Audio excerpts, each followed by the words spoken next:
മാധ്യമം പോഡ്കാസ്റ്റ്. മാധ്യമം editorial 2026 July 15 ബുധൻ.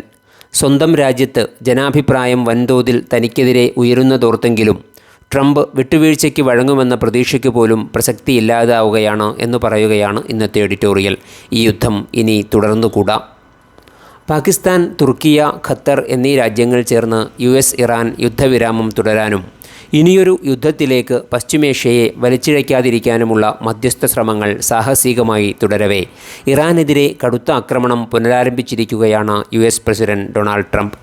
വാക്കുകൾക്കോ വാഗ്ദാനങ്ങൾക്കോ പുല്ലുവില കൽപ്പിക്കാത്ത US പ്രസിഡന്റിനെ സമാധാന പുനഃസ്ഥാപനത്തിന് നിർബന്ധിക്കാൻ ലോകത്താരുമില്ലെങ്കിലും പശ്ചിമേഷ്യയിൽ മാത്രമല്ല ലോകത്തിൻ്റെ തന്നെ മറ്റു ഭാഗങ്ങളിലും സാമ്പത്തിക പ്രതിസന്ധിയും വൻ വിലക്കയറ്റവും സൃഷ്ടിച്ചുകൊണ്ടിരിക്കുന്ന ഹുർമുസ് കടലിടുക്ക് ഉപരോധമെങ്കിലും അവസാനിപ്പിക്കണം എന്നതുകൊണ്ടാണ് വെടിനിർത്തലിനുള്ള തീവ്ര ശ്രമങ്ങൾ നടക്കുന്നത്. സ്വന്തം രാജ്യത്ത് ജനാഭിപ്രായം വൻതോതിൽ തനിക്കെതിരെ ഉയരുന്നതോർത്തെങ്കിലും ട്രംപ് വിട്ടുവീഴ്ചയ്ക്ക് വഴങ്ങുമെന്ന പ്രതീക്ഷയ്ക്ക് പോലും പ്രസക്തിയില്ലാതാവുകയാണ്.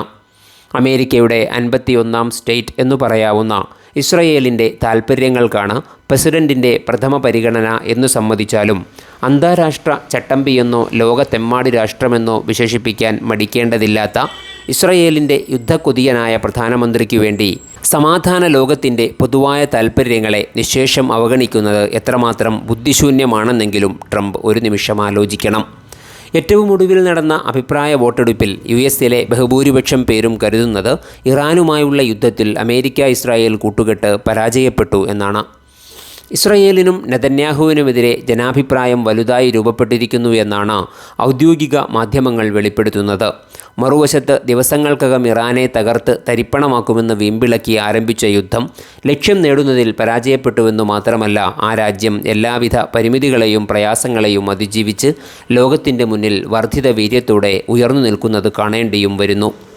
ഏറ്റവും ഒടുവിൽ US-ഇസ്രായേൽ പട നിഷ്കരുണം കൊന്നുതള്ളിയ ഇറാൻ്റെ പരമോന്നത ആത്മീയ നേതാവും രാഷ്ട്രനായകനുമായ ആയത്തുള്ള അലി ഖാംനിയുടെ മൃതദേഹ സംസ്കരണ കർമ്മങ്ങളിൽ പങ്കെടുക്കാൻ ലോകത്തിലെ 70ലേറെ രാജ്യങ്ങളിൽ നിന്നുള്ള ഔദ്യോഗിക പ്രതിനിധി സംഘങ്ങൾ തെഹ്റാനിൽ എത്തിച്ചേർന്നത് മഹാസംഭവമാണ്.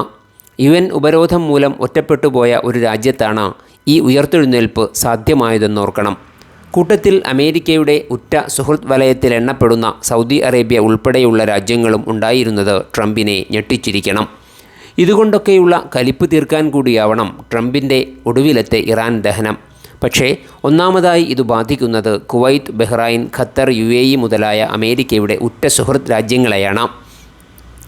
ഈ രാജ്യങ്ങളുടെ പ്രധാന വരുമാന സ്രോതസ്സായ എണ്ണയുടെ കയറ്റുമതി തീർത്തും തടസ്സപ്പെട്ടിരിക്കുകയാണ്. അമേരിക്കയെ നേരിട്ട് പ്രത്യാക്രമിക്കാൻ തങ്ങൾക്ക് സാധ്യമല്ലെന്നിരിക്കെ തങ്ങളുടെ അയൽക്കാരായ ഗൾഫ് നാടുകളിലെ US സൈനിക താവളങ്ങളെയാണ് ലക്ഷ്യമാക്കേണ്ടി വരുന്നതെന്ന് ഇറാൻ ആവർത്തിച്ച് വ്യക്തമാക്കുന്നു.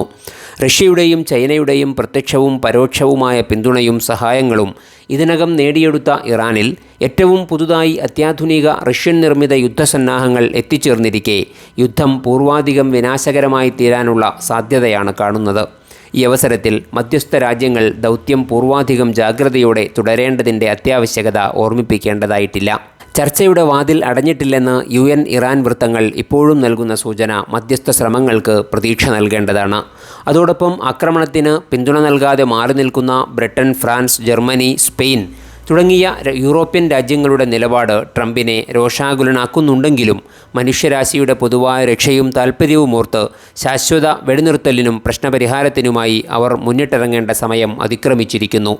നിഷ്പക്ഷതയും സമാധാന പുനഃസ്ഥാപനവും താൽപ്പര്യവും പ്രകടിപ്പിക്കുന്ന ഇന്ത്യ ചരക്കുകപ്പലുകളുടെ നേരെയുള്ള അക്രമങ്ങളുടെ ദുഷ്ഫലങ്ങൾ കൂടി കണക്കിലെടുത്ത് പൂർണ്ണ വിരാമത്തിനുള്ള നയതന്ത്ര സമ്മർദ്ദങ്ങൾ പ്രയോഗിക്കേണ്ട സന്നിഗ്ധ ഘട്ടം കൂടിയാണിത്. മാധ്യമം പോഡ്കാസ്റ്റ്.